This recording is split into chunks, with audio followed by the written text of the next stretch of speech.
എല്ലാവർക്കും നമസ്കാരം. പുതിയ വീഡിയോയിലേക്ക് സ്വാഗതം. അപ്പോൾ കഴിഞ്ഞ വീഡിയോയിൽ പറഞ്ഞ മാതിരി ഞങ്ങളിപ്പോൾ ഡൽഹൌസിയിലാണുള്ളത്. ധർമ്മശാലയിൽ നിന്ന് രാവിലെ 7:30 പുറപ്പെട്ടു. ഉച്ചയ്ക്ക് 12 മണിയൊക്കെ ആയപ്പോഴത്തേക്കും ഞങ്ങൾ ഡൽഹൌസിയിലെത്തി. ഡൽഹൌസിയിൽ ഹോട്ടൽ റൂമിൽ ചെക്ക് ഇൻ ചെയ്തു. ഇനി ഇവിടുന്ന് നേരെ മിനി സ്വിറ്റ്സർലൻഡ് ഓഫ് ഹിമാചൽ എന്നറിയപ്പെടുന്ന കജിയാറിലേക്ക് പോവാണേ. അപ്പോൾ ഞങ്ങൾക്ക് കൂടി ഇന്നൊരു ദിവസം പറഞ്ഞാൽ ഒരു ഹാഫ് ഡേ മാത്രമേ ഡൽഹൌസിക്ക് വേണ്ടിയിട്ടുള്ളൂ. അടുത്ത ദിവസം രാവിലെ നമ്മൾ തിരിച്ച് അംബാലയ്ക്ക് തന്നെ പോകണം. ഇപ്പോൾ അതുകൊണ്ട് മാക്സിമം കുറഞ്ഞ സമയത്തിനുള്ളിൽ കൂടുതൽ സ്ഥലം എക്സ്പ്ലോർ ചെയ്യാന്നുള്ളതാണ്. അപ്പോൾ അതിന് മുമ്പേ റൂമൊന്ന് കാണാം. ഇതാണ് റൂം. ഒരു ഡബിൾ ബെഡുണ്ട്, കുറച്ച് നല്ല കോംഫിയേ, പിന്നെ കബോർഡുണ്ട്, സോഫയുണ്ട്, ടീപ്പോയുണ്ട്, ആനിയുണ്ട്. ഇവിടെ നിന്നുള്ള വ്യൂ ഉണ്ട്, മൗണ്ടൈൻ്റെയും വാലീൻ്റെ ഒക്കെ. പിന്നെന്താ, ഒരു ടീ മേക്കറുണ്ട്, tea cups, coffee powder, tea pouch, പിന്നെന്താ മിൽക്ക് പൗഡർ, ഷുഗർ, പിന്നെ ആസ് യൂഷ്വൽ ടി വി, പിന്നെ ഒരു ഷൂസ്.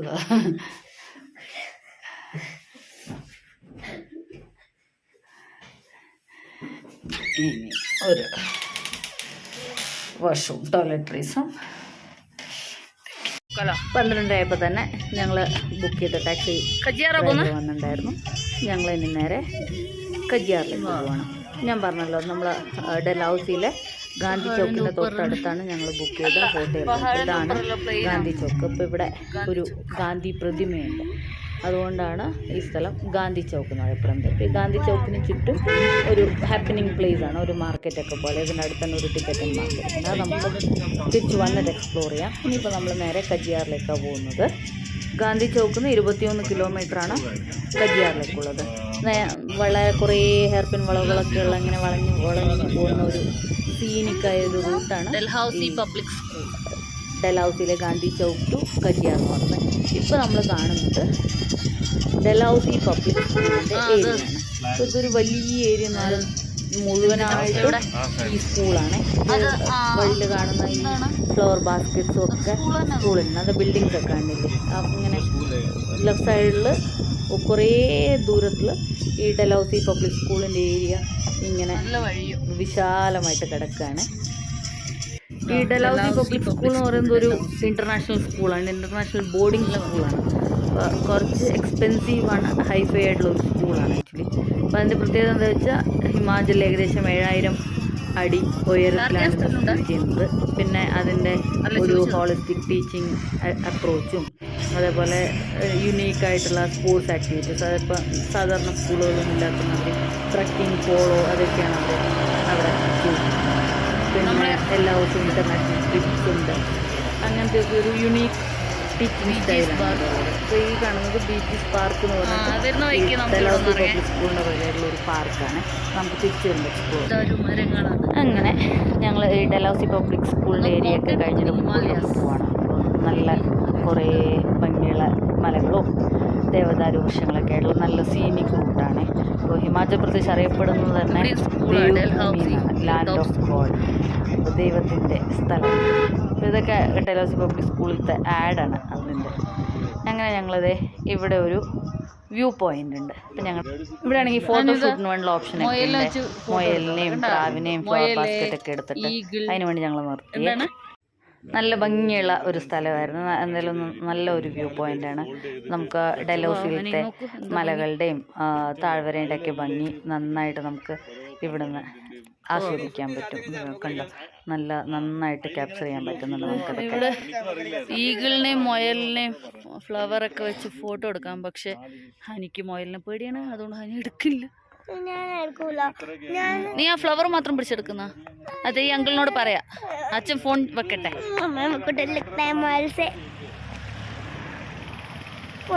ഇവിടെ ഒരു വ്യൂ പോയിന്റ് ഞങ്ങളുടെ ഡ്രൈവർ ഞങ്ങൾക്ക് ഇവിടെ നിർത്തി തന്നു. ഞങ്ങൾ ധർമ്മശാലയിൽ ചെയ്ത പോലെ തന്നെ ഇവിടെയും ടാക്സി വെച്ചിട്ട് പോവാണ്. ഇവിടുന്ന് നേരെ കജിയാർ പറഞ്ഞ സ്ഥലം. അപ്പോൾ ഇവിടെ കുറച്ചും കൂടി എളുപ്പമായിരിക്കുമല്ലോ. ഇവിടെ ടാക്സി ഡ്രൈവേഴ്സ് യൂണിയൻ്റെ ഒരാളിൻ്റെ കോണ്ടാക്റ്റ് ഞങ്ങൾക്ക് ഞങ്ങളുടെ ഒരു ഫ്രണ്ട് തന്നായിരുന്നു. അപ്പോൾ അവരെ വിളിച്ചിട്ട് അവർ ഞങ്ങൾക്ക് ഈ വണ്ടി അറേഞ്ച് ചെയ്തു തന്നു. ഞങ്ങൾ ധർമ്മശാലയിൽ നിന്ന് ഇവിടെ എത്തുമ്പോഴത്തേക്കും ഹോട്ടലൊക്കെ അവരെന്നെ സജസ്റ്റ് ചെയ്താ. ആ തോപ്പിന് മുകളിൽ അത് വേണമെങ്കിൽ അങ്ങനെ ഫോട്ടോ എടുക്കാം. 200 6 ഫോട്ടോ. അങ്ങനെ ഈ ദേവദാരുവിൻ്റെ ഇത് കണ്ട. हाँ हाँ देवभूमि है ना. हाँ जी थैंक यू वेरी मच. अच्छा फोटोज है. Thank you.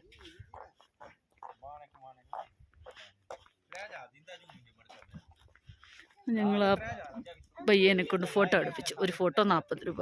പക്ഷെ 6 ഫോട്ടോ 200 രൂപയ്ക്ക് തന്നു. കയറി ഞങ്ങൾ അവിടെ നിന്ന് ഗ്രീൻ വാലിയിൽ നിന്ന് ആ പയ്യനെ കൊണ്ട് എടുപ്പിച്ച കുറച്ച് ഫോട്ടോസാണേ. നന്നായിട്ട് അതിൻ്റെ സീനറിയൊക്കെ ക്യാപ്ചർ ചെയ്തിട്ടുണ്ട്. നല്ല ഫോട്ടോ ആയിരുന്നു.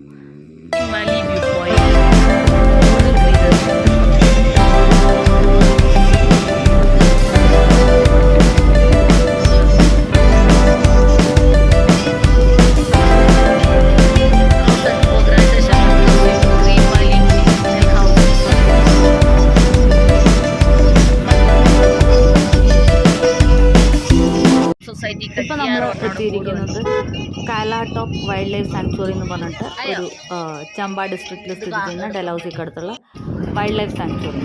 അപ്പോൾ ഈ വണ്ടിയിൽ വന്നവരൊക്കെ വൈൽഡ് ലൈഫ് സാങ്ച്വറി വിസിറ്റ് ചെയ്യുന്നതാണ്. അതെന്ന് പറഞ്ഞാൽ ഒരു നാച്ചുറൽ വാക്കിനൊക്കെ പറ്റിയ ഒരു സ്ഥലം. പിന്നെ അപൂർവമായ ഹിമാലയൻ ബ്ലാക്ക് ബിയർ, പിന്നെ ബാർക്കിംഗ് ഡിയർ, പിന്നെ കുറേ ടൈപ്പ് പക്ഷികളൊക്കെ. നമ്മൾ അത് ആണെങ്കിൽ ഒരു 30.69 സ്ക്വയർ കിലോമീറ്ററിൽ വ്യാപിച്ച് കിടക്കുന്ന ഒരു വൈൽഡ് ലൈഫ് സാങ്ച്വറിയാണ്. Actually Chamba wild life sanctuary. അപ്പോൾ അത് കുറച്ച് കൂടുതൽ നടക്കാനുണ്ട്. അപ്പോൾ അവിടെ പോയി ഞാൻ പറഞ്ഞല്ലോ, നമുക്കൊരു ഹാഫ് ഡേ മാത്രമേ ഡൽഹൌസിക്ക് വേണ്ടിയിട്ട് സ്പെൻഡ് ചെയ്യാനുള്ളൂ. നമ്മുടെ സമയം കുറേ പോകില്ല. അത് കാരണം തന്നെ ഞങ്ങൾ ചമ്പ വൈൽഡ് ലൈഫ് സാങ്ച്വറിയിൽ പോകേണ്ട തീരുമാനിച്ചു. അപ്പോൾ ഞങ്ങളുടെ ഡ്രൈവർ കാലാടോപ്പ് വൈൽഡ് ലൈഫ് സാങ്ച്വറിയിൽ. അപ്പോൾ ഡ്രൈവർ ചോദിച്ചായിരുന്നു നിങ്ങൾക്ക് പോകണം എന്നുണ്ടെങ്കിൽ പോകാമെന്ന് പറഞ്ഞു. ഞങ്ങളത് ഒഴിവാക്കി ഇപ്പോൾ കജിയാറിലെത്തി. അപ്പോൾ ഇവിടെ പാർക്കിംഗ് പ്ലേസ് കുറച്ചും കൂടി മുമ്പോട്ടാണ്. അപ്പോൾ ഡ്രൈവർ ഞങ്ങളെ വഴിയിൽ ഇറക്കി വിട്ടിട്ട് അദ്ദേഹം വണ്ടി പാർക്ക് ചെയ്ത് അവിടെ വെയിറ്റ് ചെയ്യാം, നിങ്ങൾ എക്സ്പ്ലോർ ചെയ്ത് കഴിയുമ്പോൾ വിളിച്ചാൽ മതി എന്ന് പറഞ്ഞിട്ട് അദ്ദേഹം പോയി ഞങ്ങളെ ഇറക്കി വിട്ടിട്ട്. അങ്ങനെ ഞങ്ങളത് പോവാണ്. അപ്പോൾ ഈ റൈറ്റ് സൈഡിൽ കാണുന്ന ഭാഗമാണ് Khajjiar, the mini Switzerland of Himachal എന്ന് അറിയപ്പെടുന്ന സ്ഥലം. ഞങ്ങൾ ലഞ്ച് വെച്ചിട്ടില്ലായിരുന്നു. ഞങ്ങൾ രാവിലെ 7:30 ധർമ്മശാലയിൽ നിന്ന് ഇറങ്ങിയതല്ലേ. 12 മണിയൊക്കെ ആയപ്പോൾ ഡൽഹൌസി എത്തി. 12:30 ആയപ്പോൾ കജിയാറിന് വരികയും ചെയ്തു. അപ്പം ലഞ്ച് കഴിക്കാൻ കടയുണ്ടോ എന്ന് ചോദിച്ചപ്പോൾ അദ്ദേഹം പറഞ്ഞു വഴിയിലൊന്നും കടകളൊന്നുമില്ല, നിങ്ങൾ കജിയാറിൽ ചെന്ന് കഴിയുമ്പോൾ കടയുണ്ടെന്ന് പറഞ്ഞു. അങ്ങനെ ഞങ്ങൾ ഇവിടെ കുറച്ച് കടകളൊക്കെ ഉണ്ട്. ലഞ്ച് കഴിച്ചിട്ട് ബാക്കി കാര്യങ്ങൾ കാണാമെന്ന് പറഞ്ഞിട്ട് ലഞ്ച് കഴിക്കാൻ വേണ്ടി പോവാണേ. ഇതുവഴി നമ്മളിവിടെ റൂട്ടിൽ നിന്ന് ഇറങ്ങി ചെല്ലുമ്പോൾ തന്നെ ലെഫ്റ്റ് സൈഡിൽ നമുക്കിതേപോലെ ഒരു പോളും പിന്നെ അതിൻ്റെ അടുത്ത് ഐ ലവ് കജിയാർ എന്ന് എഴുതിയിട്ടുള്ള ഒരു രൂപവും പിന്നെ ഇത് സ്വിസ് ഗവൺമെൻറ്റിൻ്റെ സർട്ടിഫിക്കറ്റാണ്. കജിയാറിനെ സ്വിറ്റ്സർലൻഡ് ഓഫ് ഹിമാചൽ പ്രദേശായിട്ട് നാമകരണം ചെയ്ത് അംഗീകരിച്ചുകൊണ്ടുള്ള സ്വിസ് ഗവൺമെൻറ്റിൻ്റെ സർട്ടിഫിക്കറ്റാണ് ഇവിടെ കൊടുത്തിരിക്കുന്നത്. നമുക്ക് വായിച്ചു നോക്കാം. പിന്നെ ആ പോളിൽ എഴുതിയിരിക്കുന്നത് സ്വിറ്റ്സർലൻഡ് ഓഫ് ഹിമാചൽ പ്രദേശിൽ നിന്നും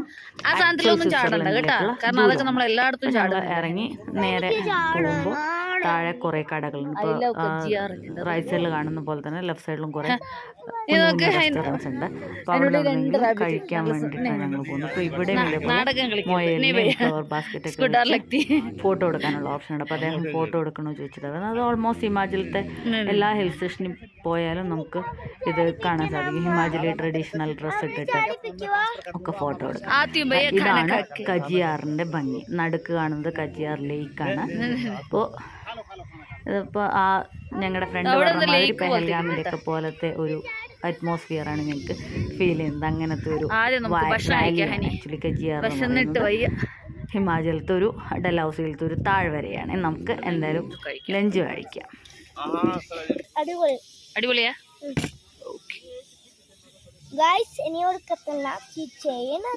അതന്നെ, ഇനി എത്ര ഖതർനാക്ക് ചീസ് ചെയ്യാനുണ്ടല്ലേ.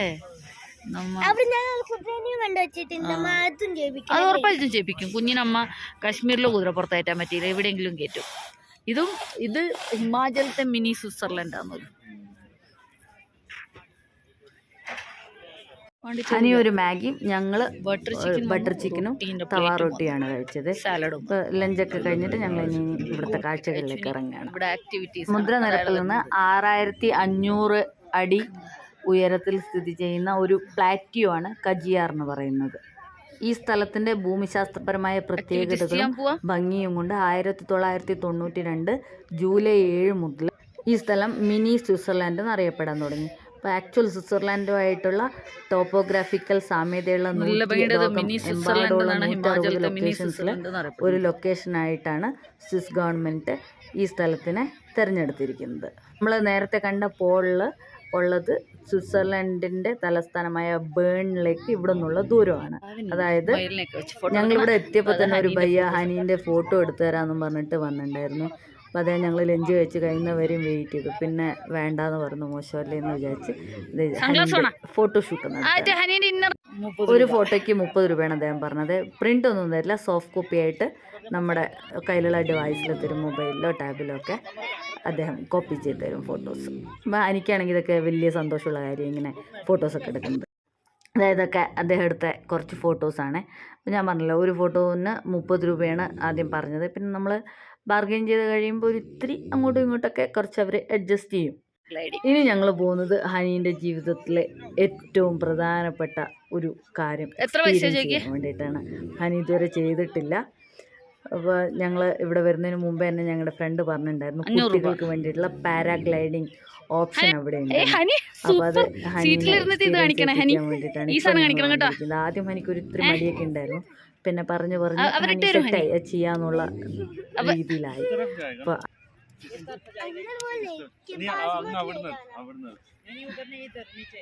ഹനി അത്ര പൊക്കത്തിലും ദൂരമൊന്നും പോകില്ല, ഇവിടെ മാത്രം. അങ്കിള് പറഞ്ഞു തരൂട്ടാ. ഇല്ല ഹനി അവിടുന്ന് എല്ലായിടത്തും നോക്കണം കേട്ടോ. മോള് മുഴുവൻ ഭംഗി ഉണ്ടാവും കാണാൻ.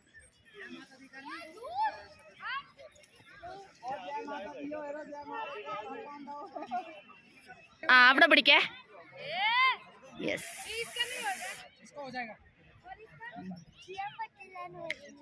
ആര് അങ്ങനെ ചെയ്യണ്ട, എന്നാ അവിടെ പിടിച്ചോ. മുഖം കണ്ട മനസ്സിലാവും, മുടി അടിക്കല. യെസ്, അങ്ങനെ സ്മൈലാക്കണം. മുടി അടിക്കല. ടൈറ്റായി.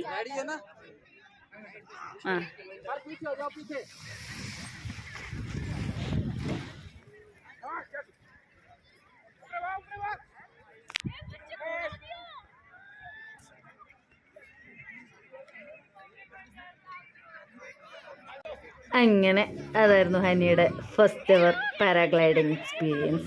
അപ്പോൾ പേടിയാവുമോ എന്നൊക്കെ ഞങ്ങൾക്ക് ഇത്തിരി ടെൻഷൻ ഉണ്ടായിരുന്നു. പക്ഷെ അവൾ നല്ല കൂളായി എൻജോയ് ചെയ്തു.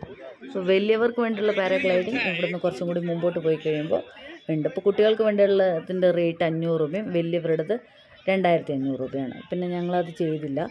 കുറച്ചും കൂടി മുമ്പോട്ട് പോകണം, ഒരു 5 കിലോമീറ്റർ കൂടി മുമ്പോട്ട് പോയാലാണ് വലിയവരുടെ പാരാഗ്ലൈഡിങ്. എങ്ങനെയുണ്ടായിരുന്നു? സൂപ്പർ ഡൂപ്പർ ആയിരുന്നോ? നല്ല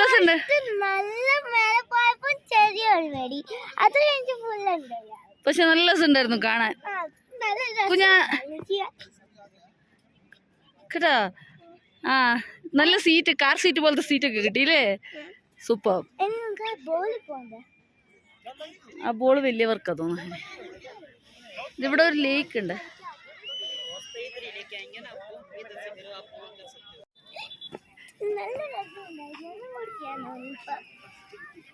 ഇത് ഹനിൻ്റെ പാരാഗ്ലൈഡിങ്ങിൻ്റെ സ്ലോ മോഷനിലുള്ള വീഡിയോ ആണ്. അപ്പോൾ അവിടെ ഒരു വീഡിയോഗ്രാഫറിനെ ഞങ്ങൾ ഏൽപ്പിച്ചിട്ടുണ്ടായിരുന്നു അത് വീഡിയോ എടുക്കാൻ വേണ്ടി. അപ്പോൾ അദ്ദേഹം അത് നന്നായിട്ട് ചെയ്തു തന്നു. 100 രൂപയാണ് ഈ വീഡിയോക്ക് അദ്ദേഹം വാങ്ങിച്ചത്. അപ്പോൾ ആദ്യം 300 രൂപ എങ്ങാണ്ട് പറഞ്ഞിരുന്നു.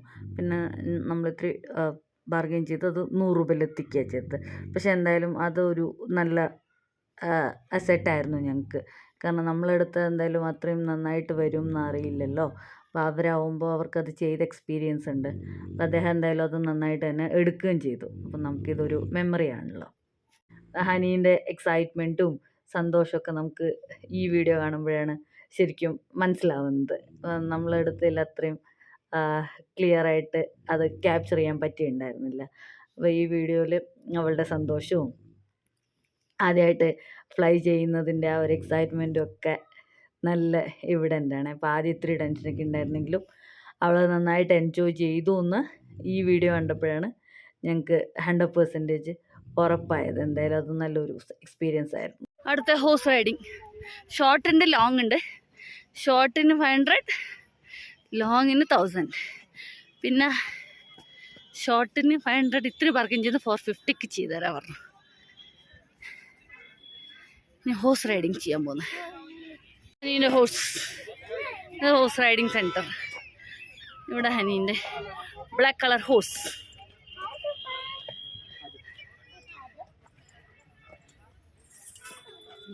പിടിക്കണേ.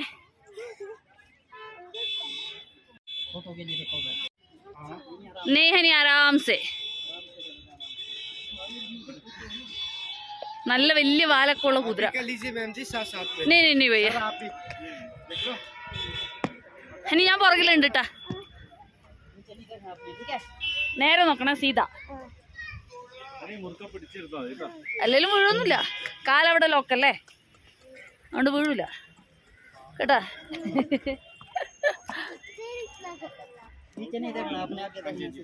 നേരെ നോക്കണേ, ഞാൻ വരുന്നുണ്ടേ പുറകെ. വാവ് ഹനി സൂപ്പർ.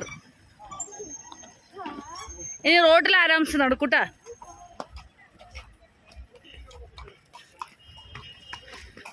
ഹനി ഞാനിവിടെ ഉണ്ടേ. ആ ഡർണ മത്ത, അച്ഛൻ മുംബൈയിൽ വരുന്നുണ്ട് കേട്ടോ.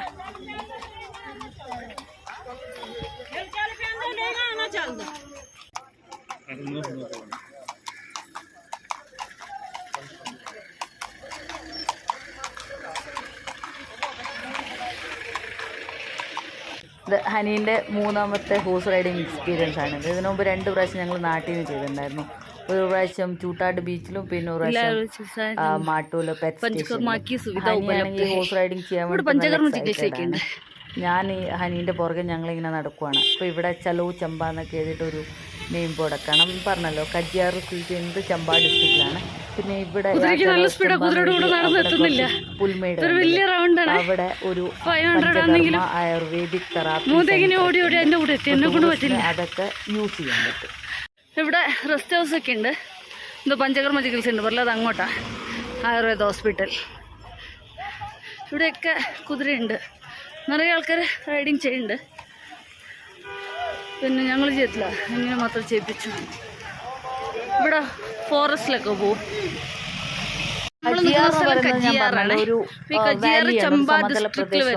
അപ്പൊ അതിന്റെ ഭൂപ്രകൃതിയാണ് അതിന്റെ ഭംഗി. ആക്ച്വലി ചമ്പ പറഞ്ഞ സ്ഥലമുണ്ട്, ഇവിടെ നിറയെ ക്യാമ്പിങ്ങും ട്രക്കിങ്ങും ഹോഴ്സ് റൈഡിങ് ടെന്റ് ഹൗസ് ഒക്കെ ഉണ്ട്.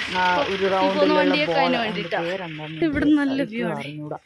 അത് അങ്ങനെയൊക്കെ. ഹനീന്റെ ഹോഴ്സ് എവിടെ? പിന്നെ ഇവിടെ തൊട്ടടുത്തായിട്ട് കജീനാഗ് ടെമ്പിൾ എന്ന് പറഞ്ഞിട്ട് നാഗദൈവങ്ങൾക്ക് വേണ്ടി ഡെഡിക്കേറ്റ് ചെയ്തിരിക്കുന്ന ഒരു അമ്പലമുണ്ട്. ആ അമ്പലത്തിന്റെ പേരിൽ നിന്നാണ് ആക്ച്വലി കജിയാർ എന്നുള്ള പേര് ഈ സ്ഥലത്തിന് കിട്ടിയത്. 12ാമത്തെ സെഞ്ചുറിയിൽ ആ സമയത്ത് ചമ്പേല രാജാവായിരുന്ന പൃഥ്വിരാജ് സിംഗ് ഒന്നാമനാണ് ഈ അമ്പലം പണി കഴിപ്പിച്ചത്. അവിടെ നാഗപ്രതിഷ്ഠയ്ക്ക് പുറമെ ശിവന്റെ പ്രതിഷ്ഠയും പിന്നെ ഹഡിംബ ദേവിയുടെ പ്രതിഷ്ഠയുണ്ട്. പാണ്ഡവർ ഈ അമ്പലം സന്ദർശിച്ചിരുന്നു, യുദ്ധവിജയത്തിന് വേണ്ടിയിട്ട് ഇവിടെ പ്രാർത്ഥിച്ചിരുന്നു പറയപ്പെടുന്നുണ്ട്. ഈ അമ്പലത്തിന്റെ അകത്ത് പാണ്ഡവരുടെ ചിത്രങ്ങളൊക്കെ നമുക്ക് കാണാൻ സാധിക്കും. അമ്പലത്തിന്റെ സാങ്ക്ടം സാങ്ക്ടോറം മുഴുവനായിട്ടും ഉണ്ടാക്കിയിരിക്കുന്നത് മരത്തിലാണ്. അതും ആ അമ്പലത്തിൻ്റെ ഒരു പ്രത്യേകതയാണ്. പിന്നെ ഞങ്ങൾ അമ്പലം സന്ദർശിക്കാൻ പറ്റിയില്ല ഞങ്ങൾക്ക്. ഓടിക്കുന്നുണ്ടോ? സൂപ്പർ. ഹനി ഒറ്റയ്ക്ക് ഓടിക്കുന്നു. ഹനി എക്സ്പെർട്ടാ ഇല്ലേ ഹനി? സൂപ്പർ. ഹനിത അങ്ങനെ ഹോഴ്സ് റൈഡിങ് ഒക്കെ കംപ്ലീറ്റ് ചെയ്ത് സ്ഥലത്ത് വരെയും പിന്നെ അവിടെ നിന്ന് തിരിച്ച് ഞാൻ പക്ഷേ പോയിന്റ് വരെയാണ് 500 രൂപയ്ക്ക് നടത്തുക. അപ്പോൾ ലാസ്റ്റൊക്കെ അദ്ദേഹം കുതിരേൻ്റെ കയറൊക്കെ വിട്ട് ഹനിക്ക് കോൺഫിഡൻസ് ഒക്കെ കൊടുത്ത് ഹനി കുറച്ച് ദൂരം അദ്ദേഹത്തിന് ഹെൽപ്പ് ഇല്ലാണ്ട് തന്നെ കുതിരപ്പുറത്തിരുന്ന് പോവുകയത്. അതൊക്കെ ഹനിക്കിപ്പോൾ വലിയ അച്ചീവ്മെൻ്റ് ആയിട്ടാണ് തോന്നുന്നത്. ഈ കജിയാർ ദേവദാരു വൃക്ഷങ്ങളായിരിക്കും. അപ്പം നിങ്ങൾക്ക് കാണാൻ സാധിക്കുന്നുണ്ടോ? അത് മുഴുവൻ ദേവദാരു മരങ്ങളാണ്. ഈ ദേവദാരു മരങ്ങളുടെ നടുക്കാണ് ഈ പ്ലാറ്റു സ്ഥിതി ചെയ്യുന്നത്. അപ്പോൾ അതുകൊണ്ടാണ് അതിൻ്റെ നടുക്ക് കജിയാർ ലേക്ക് എന്ന് പറയപ്പെടുന്ന ഒരു കുഞ്ഞു ലേക്ക് ഉണ്ട്. ഒരു സോസർ ഷേപ്ഡ് മെഡോവാൽ ചുറ്റപ്പെട്ട ഒരു കുഞ്ഞു ലേക്കാണത്. പക്ഷെ ഇപ്പം അതിനകത്ത് ഇറങ്ങാൻ പെർമിഷൻ ഒന്നുമില്ല. അതിനകത്ത് വാച്ച എന്നുള്ള പേരുള്ള ഒരു കല അതിന് ചുറ്റും വളരുന്നുണ്ട്. അപ്പോൾ അതാണ് അതിൻ്റെ ചുറ്റുമുള്ള സ്ഥലം സ്പോഞ്ചിയാണ്. അപ്പം അതിനകത്ത് അപകടം സംഭവിക്കാനൊക്കെ സാധ്യത കൂടുതലാണെന്ന് പറഞ്ഞിട്ട് ഇപ്പം അതിനകത്ത് ഇറങ്ങാൻ പെർമിഷൻ ഇവിടെ കണ്ടു. ഡബിൾ ഡക്കർ തട്ടുകടയൊക്കെ ഉണ്ട്. ട്രക്ക് ആക്ച്വലി അതിൻ്റെ മുകളിൽ ഇരുന്നിട്ട് നമുക്ക് ചായയൊക്കെ കുടിച്ചുകൊണ്ട് കജിയാറിൻ്റെ ഭംഗി ആസ്വദിക്കാം. ഇടയ്ക്കൊരു ലേക്ക് പോലെ ഒക്കെ ഉണ്ട്, ഒരു ചെറിയ വാട്ടർ ബോഡി. അത്ര ക്ലീനൊന്നുമല്ല. ഇത് ഇറങ്ങാനല്ല, ഒരു വ്യൂ പോയിൻ്റ് മാതിരി അവിടെ ഒരു ബ്രിഡ്ജും ഒരു എക്സ്റ്റൻഷനും ഉണ്ട്. അല്ലാണ്ട് ഒന്നുമില്ല. ഇവിടെ ദേ പ്രാവ്, റാബിറ്റ്, ഫ്ലവറൊക്കെ വെച്ചിട്ട് ഫോട്ടോ എടുക്കാൻ വേണ്ടി നമ്മൾ നടന്ന് ഹൗസിൻ്റെ പുറകെ നടന്ന് ഈ സൈഡ് എത്തുമ്പോഴാണ്. നേരത്തെ നമ്മൾ വന്നത് ഇതേ അവിടെ നിന്ന് താഴോട്ട് ഇറങ്ങിയിട്ടാണ്. ആ ഹോട്ടലിൻ്റെയൊക്കെ ആ സൈഡിൽ നിന്നാണ് താഴെ ഇറങ്ങി വന്ന് അവിടെ നിന്ന് പാരാഗ്ലൈഡിങ് ഒക്കെ ചെയ്തത്. ഹോഴ്സ് റൈഡിങ് ഒക്കെ കഴിഞ്ഞിട്ട് അദ്ദേഹം ഹനീനത് ഇവിടെ ഇറക്കി വിട്ടു. ഇവിടെ വെൽക്കം ടു മിനി സ്വിറ്റ്സർലാൻഡ് എന്ന് പറഞ്ഞിട്ട് ഒരു കമാനൊക്കെ ഉണ്ട്.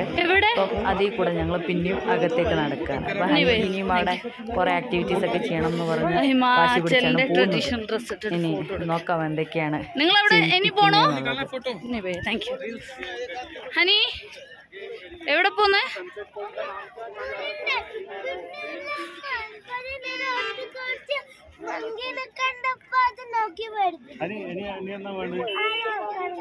അവിടെ വരെ നടക്കണ്ടേ?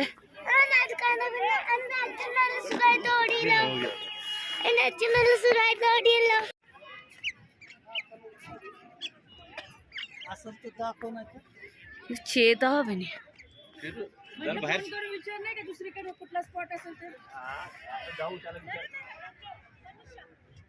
हाँ ഇതിനകത്തേക്ക് എൻട്രി ഇല്ല. Okay, feeding of fish in the lake completely prohibited. അതിനകത്ത് ഫിഷ് ഉണ്ട് തോന്നുന്നു, പക്ഷെ ഇപ്പോൾ എൻട്രി ഇല്ലത് ചീത്തയായ കാരണം. ലേക്കിലത്തെ വെള്ളമൊക്കെ ചീത്തയായി, ബോട്ടിങ്ങും ഒന്നുമില്ല. ഇത് കജിയാർ വെറ്റ്ലാൻഡ് 4500 സ്ക്വയർ മീറ്ററിൽ ഉള്ളതാണ്.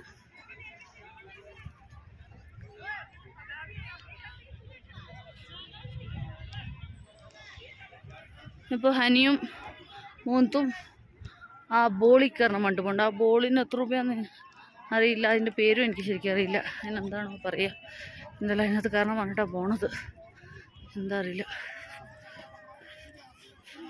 തണുപ്പൊന്നുമില്ല കേട്ടോ, കുറച്ച് ചൂട് തോന്നുന്ന പോലെയുണ്ട്. പക്ഷെ നല്ല വ്യൂ ആണ്. ഞങ്ങളുടെ ഫ്രണ്ട് ആക്ച്വലി ഇത് സജസ്റ്റ് ചെയ്തത് പെഹൽഗാം പോലത്തെ ഒരു സ്ഥലം ഉണ്ടെന്ന് പറഞ്ഞിട്ട്. അതെന്തായാലും താങ്ക്സ് ടു ഹിം. അപ്പോൾ ഈ ബോളിൽ കയറണമെങ്കിൽ കൂടെ ഒരാളും കൂടി കയറണം പറഞ്ഞു. പക്ഷെ ഞങ്ങൾക്ക് 2 പേർക്കും കയറാൻ ഉണ്ടായിരുന്നില്ല. അതുകൊണ്ട് പിന്നെ ആ പ്ലാൻ ഉപേക്ഷിച്ചു. അതിങ്ങനെ ഉരുണ്ടുരുണ്ട് പോണതല്ലേ, പോയി വല്ലയിടത്ത് ഇടിക്കുകയോ കലകറങ്ങൊക്കെ ചെയ്താൽ ബുദ്ധിമുട്ടാവില്ലേ. ഇതിങ്ങനെ ഉരുണ്ടുരുണ്ട് പോയി ഛർദ്ദിക്കുകയൊക്കെ ചെയ്യും. ആ ശരി,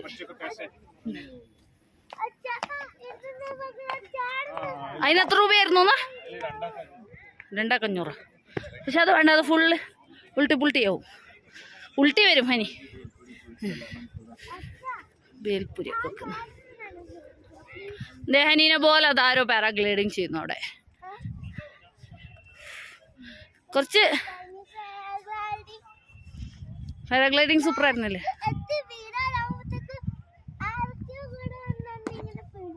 അതാണ്, അത് പിടിക്കും, അതല്ലേ പറഞ്ഞു. കാർ സീറ്റ് അല്ലേ ഹനി നമ്മളെ. കുറേ ഉണ്ട്, പാനിപ്പൂരി ഉണ്ട്, സോഡ ഉണ്ട്, ബേൽപൂരി ഉണ്ട്, ബബിൾസ് ഉണ്ട്, ടോയ്സ് ഉണ്ട്. ഞങ്ങൾ കഴിച്ച റെസ്റ്റോറൻറ്റിൻ്റെ ഭാഗത്ത് കൂടാണ്ട് താഴോട്ടിറങ്ങി വരുമ്പോൾ ഇവിടെയും കുറച്ചും കൂടി റെസ്റ്റോറൻറ്റ്സ് ഒക്കെ ഉണ്ട്. ഇങ്ങനെ അത്ര ഹൈഫൈ അല്ല, ഇപ്പം ഞങ്ങൾ ആണെങ്കിലും ഒരു ഹാഫ് ബട്ടർ ചിക്കനും എനിക്കൊരു നോർമൽ മാഗിയും പിന്നെ 6 റൊട്ടി വാങ്ങിച്ചിട്ട് തവാ റൊട്ടി, ബട്ടർ തവാ റൊട്ടി 460 രൂപയായത്. റീസണബിളാണ് റേറ്റ്സൊക്കെ. ഇനിയിപ്പോൾ എനിക്ക് മിനി മോസിൽ കയറണം, അതിന് വേണ്ടിയിട്ട്.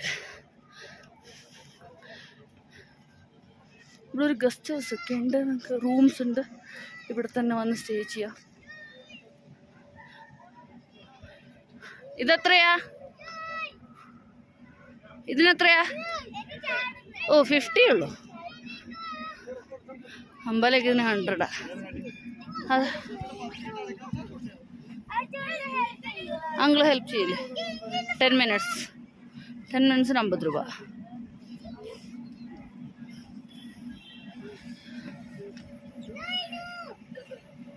ഞങ്ങൾ തിരിച്ചു പോവാണ്. തിരിച്ചു പോകുന്ന വഴിയിൽ ഇപ്പം നമ്മൾ ഇങ്ങോട്ട് വരുമ്പോൾ ഒരു ഡൽഹി പബ്ലിക് സ്കൂളിൻ്റെ ബീജീസ് പാർക്ക് കണ്ടില്ലേ? അപ്പോൾ ആ പാർക്ക് കാണണം. പിന്നെ ഡൽഹൌസിലെ ഏറ്റവും ഉയർന്ന പീക്കായ ബേക്കുണ്ട് പീക്കും കാണണം. അപ്പോൾ അത് രണ്ടും കൂടി കണ്ടിട്ട് പിന്നെ ഗാന്ധി ചോക്കിന് തൊട്ടടുത്തുള്ള ഒരു മാർക്കറ്റുണ്ട്, ടിബറ്റൻ മാർക്കറ്റും വേറൊരു മാർക്കറ്റും. അപ്പോൾ അതും കൂടി കാണാനാണ് ഞങ്ങളുടെ പ്ലാൻ. അപ്പോൾ ആ വിശേഷങ്ങളൊക്കെ ആയിട്ട് അടുത്ത വീഡിയോയിൽ കാണാം. ഇന്നത്തെ വീഡിയോ എല്ലാവർക്കും ഇഷ്ടപ്പെട്ടുണ്ടാവുമെന്ന് വിചാരിക്കുന്നു. ഇഷ്ടമാവുകയാണെന്നുണ്ടെങ്കിൽ എന്ത് ചെയ്യണം ഹനിയെ? ലൈക്കും ഷെയറും സബ്സ്ക്രൈബും ചെയ്യണേ. Thank you for watching.